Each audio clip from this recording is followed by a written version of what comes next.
Okay, it's 2 p.m. CST. I am Davide Palita. Welcome, everybody. Thanks again for being here. This is our last seminar, let's say our last episode of our NLA webinar series. And today with me is going to be Usam. Usam that's taking care of your questions from Zoom. Hi, Usam. Hi, Davide. And Jemima, she's going to take care of your question from YouTube, from the live chat of YouTube. Hi, Jemima. Hi, Davide. So our speakers today are Eleni Vlakopoulou and Fushan Oseini, both from NAG. And NAG is one of the leading companies in HPC, and they're going to talk about the activity there. And please, Eleni, if you want to share your screen. Can you see? I don't see it yet. There you go. Yes. And the stage is yours. Thank you. Okay. Hi, everyone. Thank you for having us. I was very glad to hear about the Common NLA activities. It's nice initiatives, and very happy to be here and talk to you about what NAG does. And Eleni will later on give a talk about a special topic about how to design a solver that will rule them all, running our all applications. So, hello, I'm Eleni. I'm a numerical software engineer at NAG. And yes, I'm gonna talk a bit about how we can think when we design solvers, specifically trial space solvers. Fushan, do you want to start? Can we go to the next slide? So, who is NAG? NAG was founded in 1970, and since then we have become renowned in numerical algorithms and HPC. So we are a small SME, but a global one. So we have offices in UK is where NAG started as NAG Ltd. We have offices in Europe, US, and Asia, and we provide a range of solutions and consultancy services, starting from our Fortran compiler to our numerical software, including our algorithmic differentiation tools and our NAG library. And on HPC side, we provide cloud HPC migrations, we provide benchmarking and code porting and optimizations as examples. Next, please. So NAG has a strong history, over 50 years of experience in developing numerical software. So basically, when I was joining NAG, I was astonished with this fact. There are not many, this is very unique, and there are not many companies, you cannot find companies that have this strong history of developing numerical software. Example of our products our LAG library. You might already be using this library or directly, or you might be using other codes that rely on this library. It's a collection of numerical algorithms that solve complex mathematical and statistical problems, and it aims for robustness, accuracy, and performance. And it's available in a range of languages, so from Fortran, C, C++, Python, MATLAB, and on a range of platforms. The other software tool is algorithmic differentiation portfolio, or AD tools. This is one of the this is the most advanced AD tool available, and it's based on 50 years of research. If you want to a very short sentence to describe it, is a software to compute derivatives from computer program. Eleni actually works on this set of tools, and I'm sure she will be very happy to answer any questions that you might have on it. Next, please. Apart from being known on numerical algorithms, we are also known in HPC community. And that's because we have a rare mix of HPC expertise, including HPC administrations, understanding all computer architectures, applications, and algorithms very well. And over these 50 years, big names and brands in the community, including AMD, ARM, Intel, NVIDIA. They have been reliant on our NAG IP. We are also partners with major cloud providers now. And our HPC services include cloud migration, code optimization, benchmarking, porting to the newer architectures such as GPUs or even FPGAs and HPC training. So I will give you examples of our HPC activities. Next, please. So we are a proud partner of the POP project. POP stands for Performance Optimization and Productivity, and it's a center of excellence in HPC. It is funded by EU under Horizon 2020 Research and Innovation Program. Since it has been funded in 2015, we have provided over 300 services to our customers around UK and EU. So POP promotes best practices in parallel programming, and its mission is to help customers around Europe to use the HPC systems or HPC resources better. We provide two types of services. There is one is a performance assessment where we analyze the parallel code and identify issues and problems that can be improved. And in a second type of services like proof of concept, we help the customers with code refactoring and transfer best practices of parallel programming to our customers. Basically, the services are free to any EU or UK based users, either academic or industrial. So if you're working with parallel code and you wonder about the performance of it, you can always apply for this service. There are a lot of training workshops and training also materials available on our website. We have a regular webinar series. So if you are interested to learn more about HPC, I strongly suggest you to visit the POP website and benefit from our online content.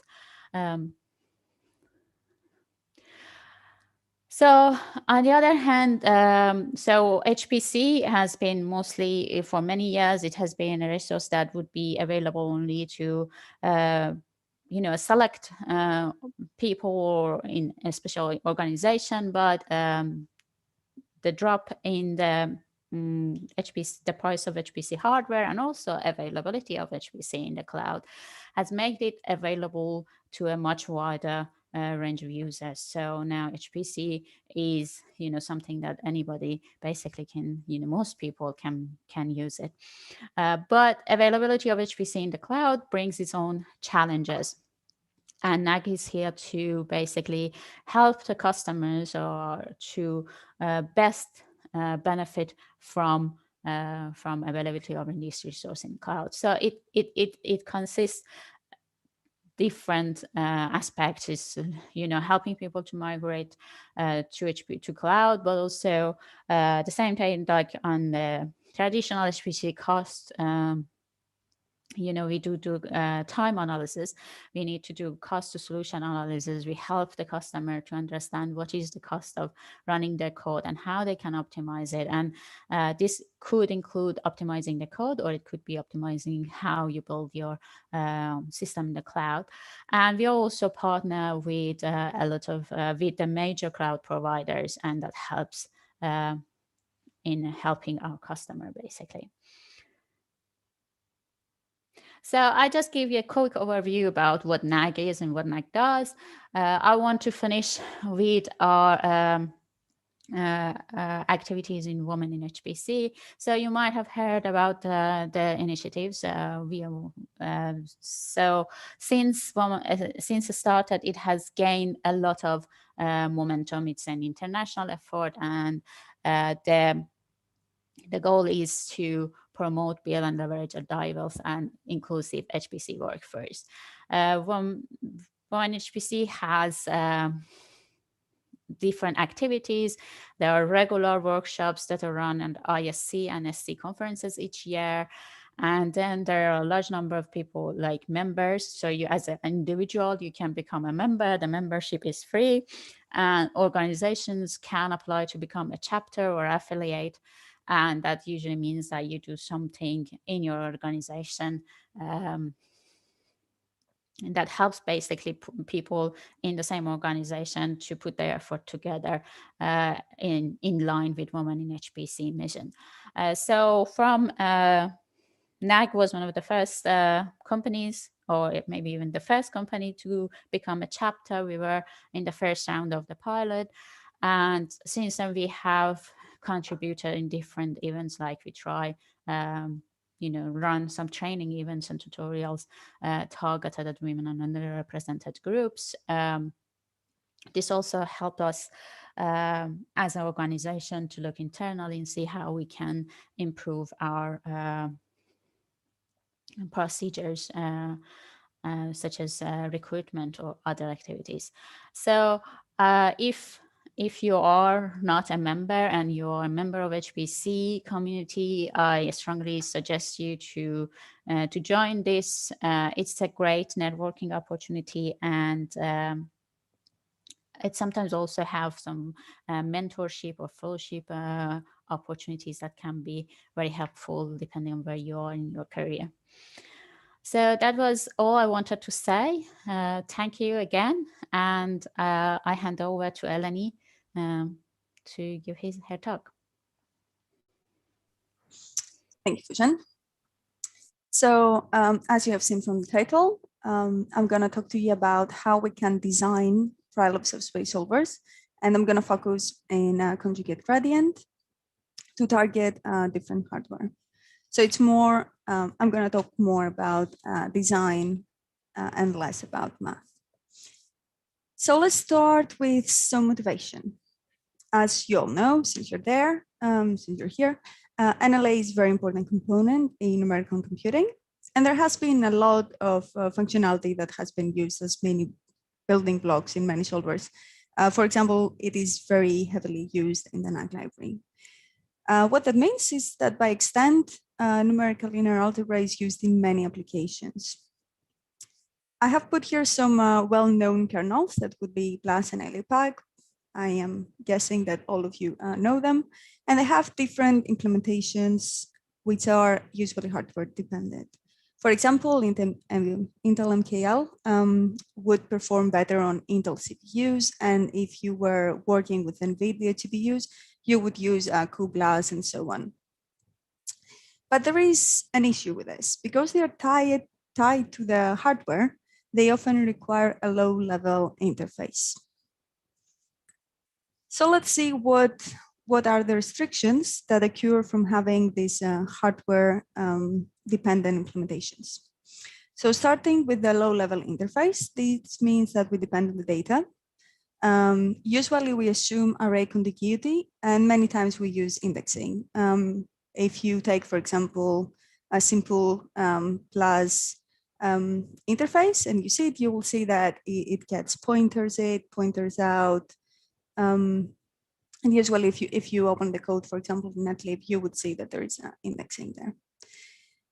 So since our solver is using those subroutines, usually they follow the same characteristics. And that means that we cannot use the same solver in different architectures. So we will end up having different implementation of the same algorithm, depending on the storage type.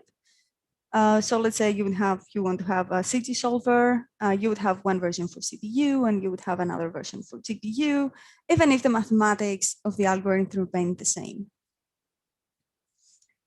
And there are some negative effects to that. So if you do change the algorithm, for example, you want to use preconditioner, that you will need to do those changes in more than one program. And the same holds if you wanted to add, for example, error handling, which is, for something we do in production code.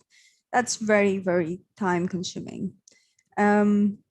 We also often lack the required expertise.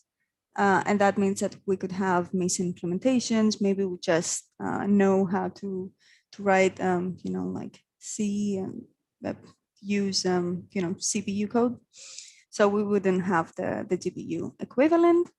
which means our solver or the algorithm, it attracts less people, and that narrows down our impact.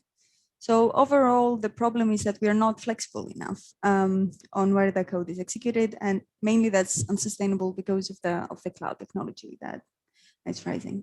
But I want to add that usually we can end up with, if we do tie ourselves to the data that much, we can end up with very highly tuned code that performs great on a specific architecture. So those reasons have given rise to many frameworks and libraries that came here to bridge the gap. Those here on the slide are just a few of them. There are many more. If you take a look at Exascale project, for example, you will see there's a lot of research going on.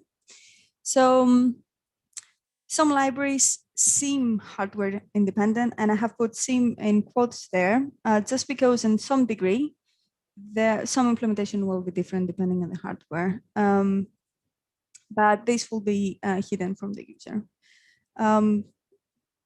Different ways you can achieve that. Some will use executors to choose whether you will have a CPU or GPU implementation. Maybe some will have specific compilers to code gen. So there are different ways this work. And you can find a lot of resources for BLAS and LPAC. And there is also interest around sparse NLA, which is what I will talk about. For example, Kinko library has implementation of file of solvers. So what I will do is try to answer this question of, can we take advantage of all those kernels that we talked before to design sparse linear solvers?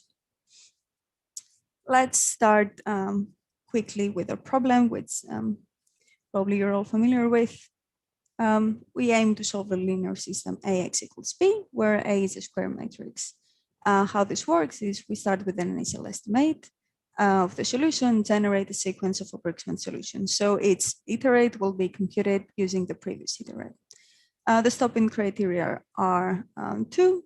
So either we reach a maximum number of iterations without achieving the required tolerance, so the solver exits even if we didn't converge, or we do achieve the relative tolerance with the maximum number of iterations, and the approximate solution is considered to be correct. There are some pros and cons, of course. On the pro side, it's very important that we don't need to compute, we don't need to assemble the matrix A, we just need to be able to compute matrix vector products, which means we don't need to store a massive matrix and run out of memory. And usually they converge within a small number of iterations, especially if you want to get a solution in a small, in a quite big accuracy, like 10 to the minus 8 compared to machine accuracy. On the con side, though, we don't have sufficient information about convergence, which means that we don't know how many iterations we will need in advance, or even if the algorithm will converge. And also how the solver will perform depends a lot on the initial estimate that we provide.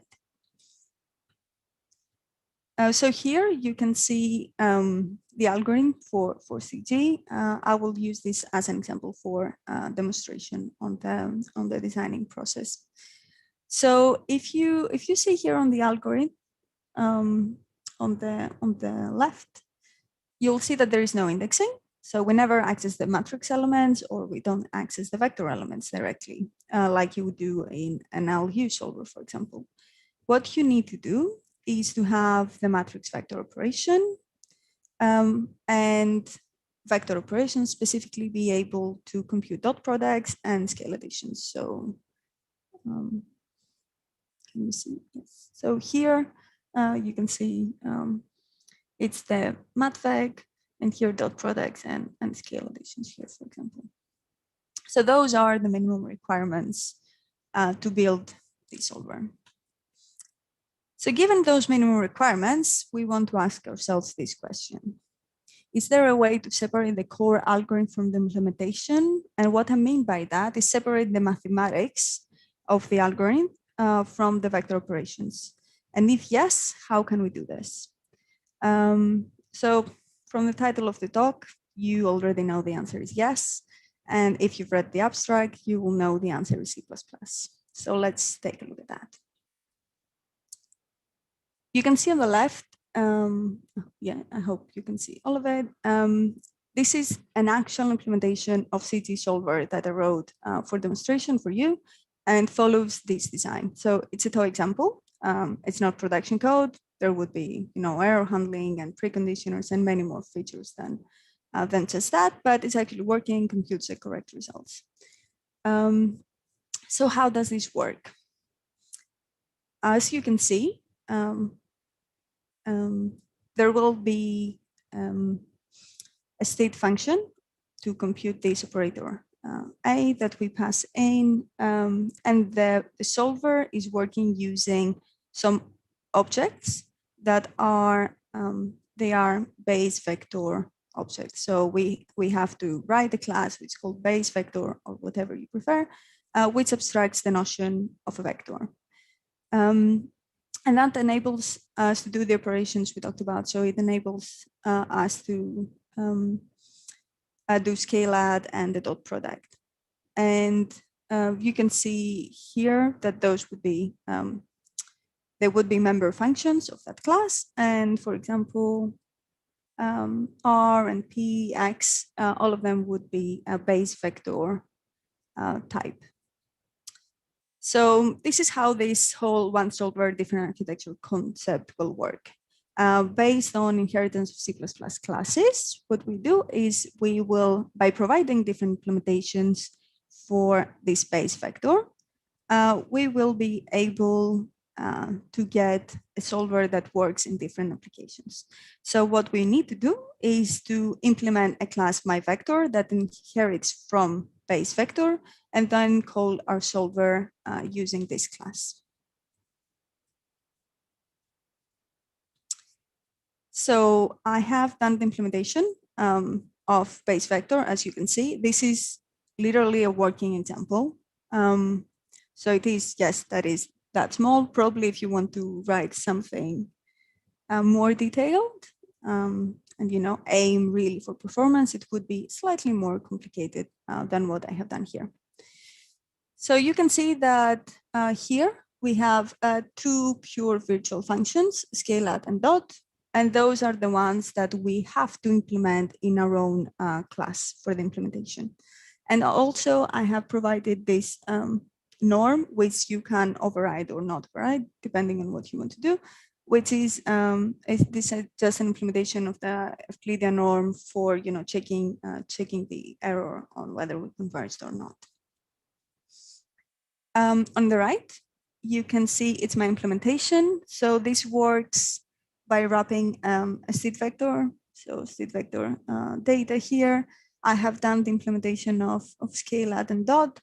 That is a very simple implementation. There are many more options than this. For example, you would optimize this scale add and dot product by using blast functionality, or you would have you could have a different vector implementation for GPU kernels, or even decide maybe you don't want to store your vector objects in consecutive memory. Maybe you want to have some sort of trees.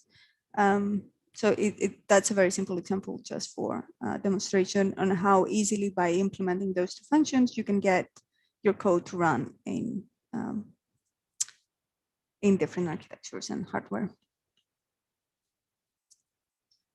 Okay, so now that the vector implementation is ready, we can continue with our operator based on the nature of myVector. As I said at the beginning, we look at the algorithm and we need to implement two things: matrix vector products, scale additions, and dot product. I'm going to use a state function. I use the state function here just because it will enforce having this fixed interface of providing in out. So this would compute. So out would be A times N. So it's a good option because we can wrap lambdas, which means if we wanted to have matrix elements here, they would be captured by reference. And we don't need to store the matrix at all. So I hope you can recognize this. It's the Laplacian. So especially in PDEs, you would not want to assemble the matrix. So you would like to do something similar to that. But if you had a different problem that it has a matrix, of course, you can, given that it's a lambda, you can do your matrix vector multiplication in here and everything would be working just fine.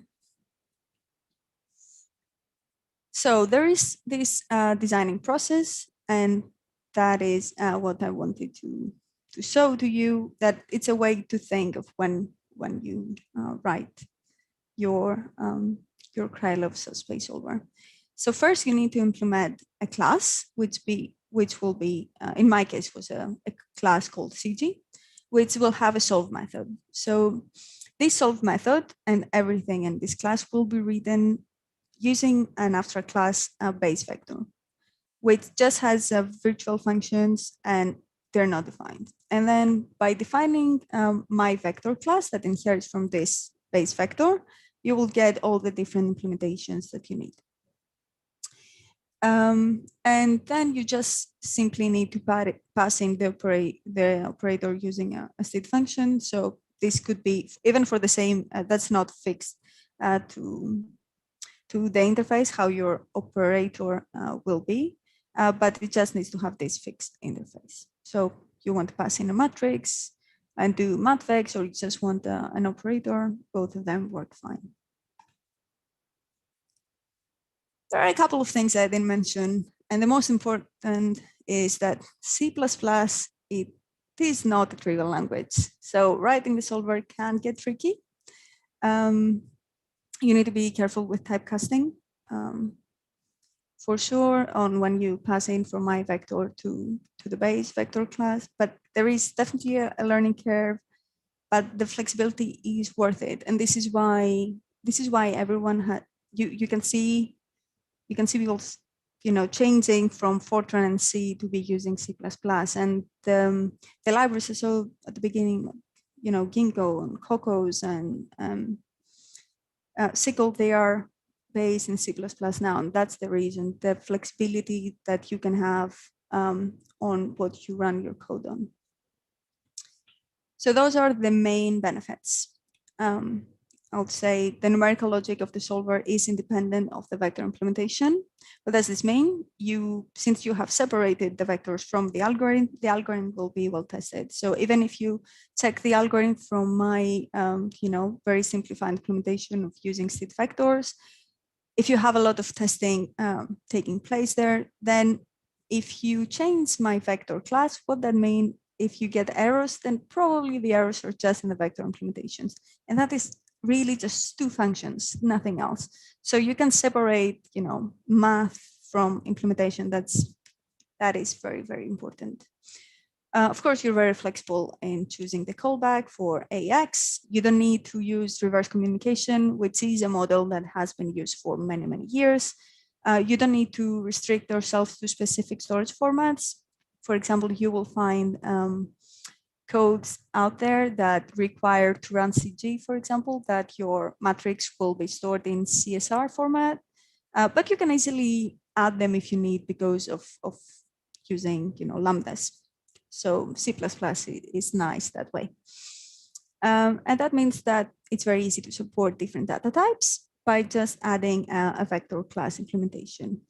So you can have new implementation for a variety of storage types, like graphs in a CPU, and you can wrap existing software for vector class functionality, like use plus.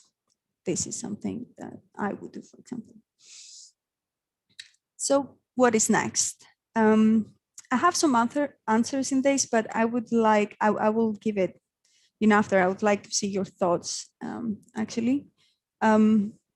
So we can have a different implementation for the vector class that supports different hardware. So my question to you is there a very smart way to just support it by wrapping one thing instead of having an implementation for CPU and implementation for GPU? Can we reuse something that someone else has done for us?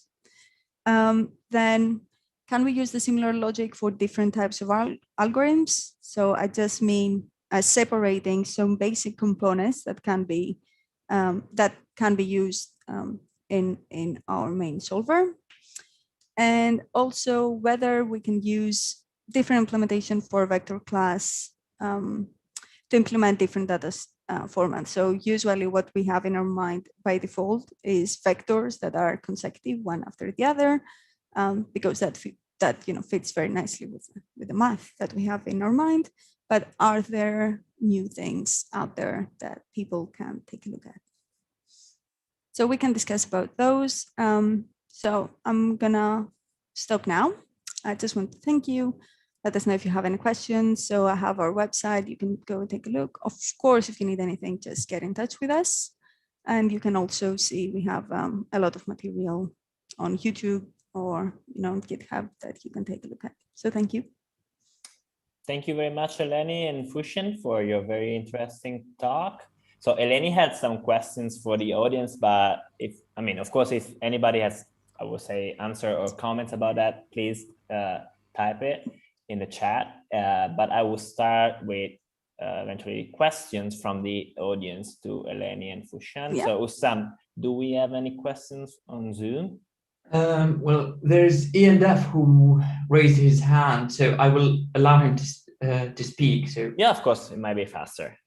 Go ahead. All right, can you hear me? Yes. Yes. Yeah. No.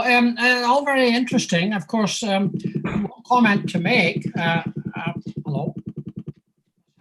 Sorry, my fault. Yeah. Yes, I had a place on my keyboard. Well, one, of course, I'm coming from maybe not the iterative community all the time, although I do use a lot of iterative methods.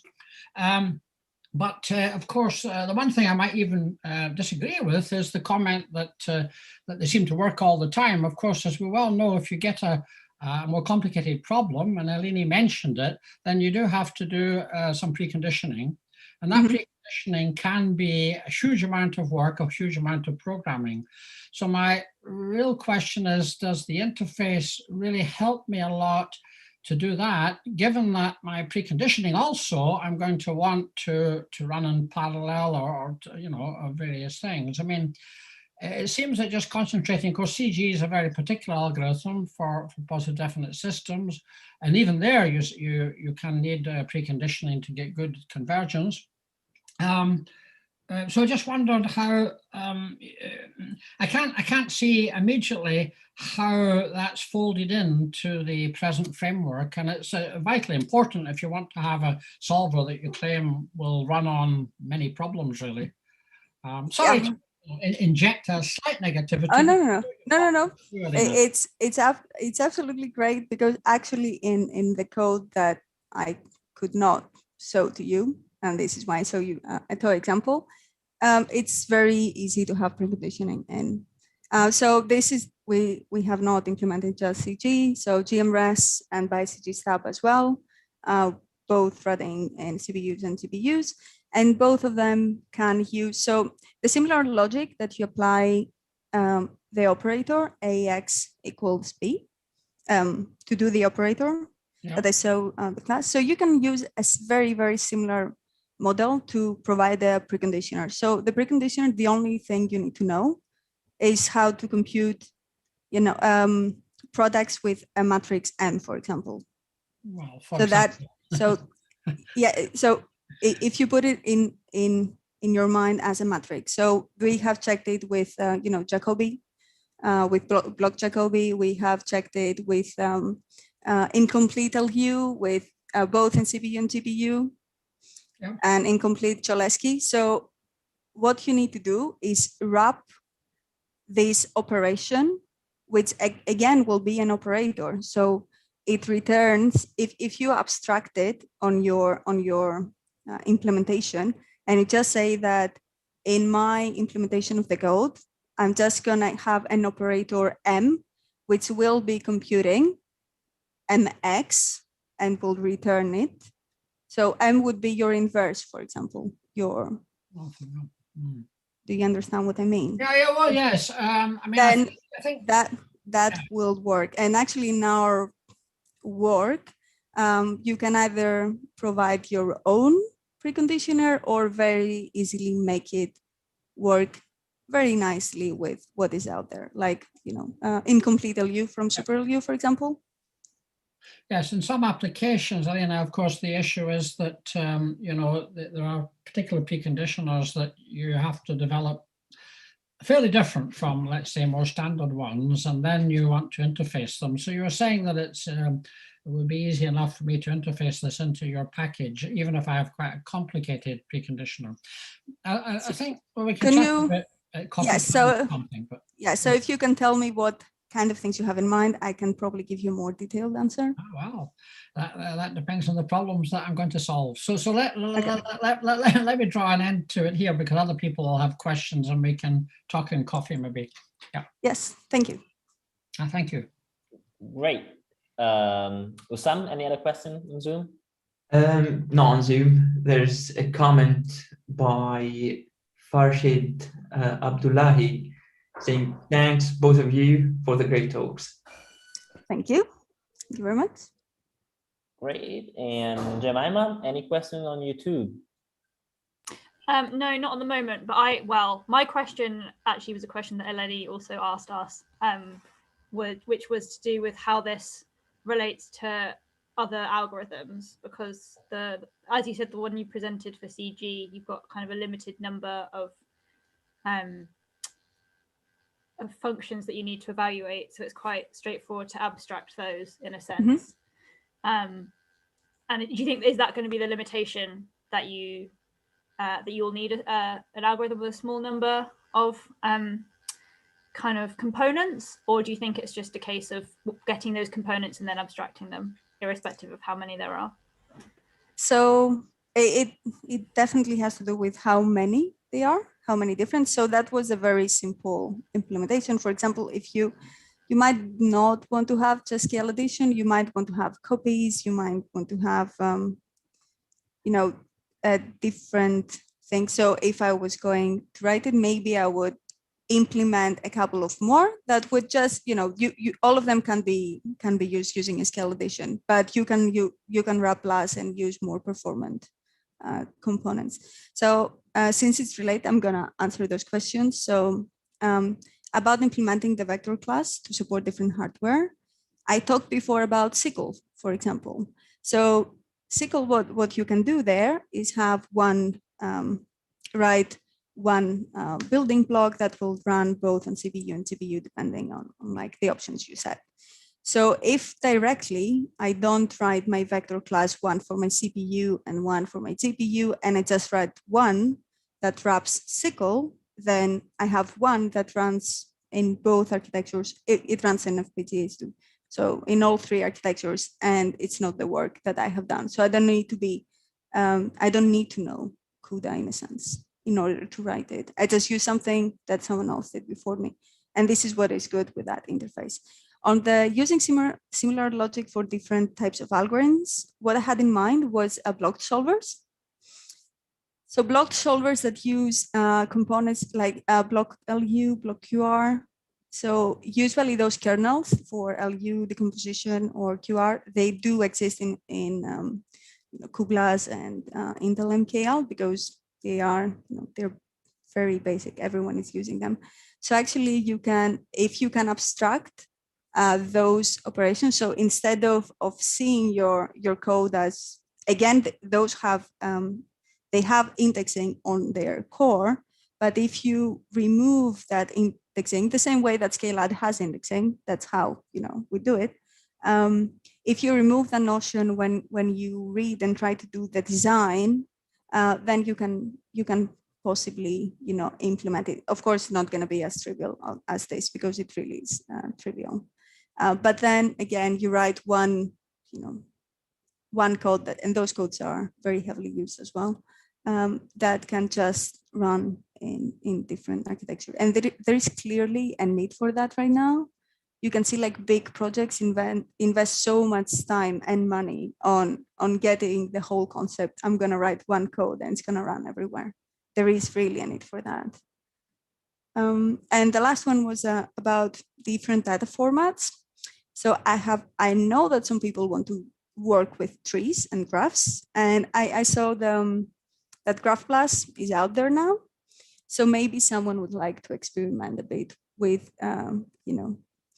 doing this kind of work. So not just use the vectors, we have them in our mind now, but go a bit more, a step further, and try something like Graph Plus. Is there something like algorithms that you can think that you can, if you just abstract away an operation? So it doesn't have to be an operation the way we have it in our mind. It's similar thing to what I said about preconditioners, that if you think about binding the preconditioner in your solver, that makes it so difficult. And the same way it's even for the product AX, even for computing this. And this is why the interface in many solvers was fixed in terms of passing in a matrix. But if you try to remove it, and C++ does offer us, this ability to, we can actually use lambdas and get, so I'm not sure if people know what lambdas do, but if I'm gonna oversimplify it, what you can do is they look around and they can use arguments that exist in memory, and they are alive at this point, even if you don't pass them in the function. So if I went at this point, so here you can see that I have numbers here. I could very easily have a vector here called state vector coefficients. And then because of this little, sorry, I don't remember the name in English, of this operator, in the lambda, we will be able to access the coefficient vector and simply use here coef1, for example. This will work. So if we try to abstract this notion of what we have in our minds are fixed and think a bit in a different way, we will be able to, abstract many things. And I think blocked solvers is one direction. Thank you very much, Eleni and Fushan, for your very interesting talk. And I think we can continue the discussion on Gather. So thank you very much for that. Thank you for having us. And I'd like to ask the other organizers to turn their camera on, because as you know, guys, this is the last Common NLA seminar for forever, I would say. Really? Oh, really? So yeah, we would like to thank everybody who attended our seminar, because it's been a great journey, and we really hope to see you in person soon, very soon, because I think everybody's kind of tired of this virtual kind of life, even like virtual math and talks and conferences. But last virtual thing to do for Common NLA is to join us on Gather in very few minutes. So thank you very much, everybody. Bye. bye. Thank you. Bye-bye.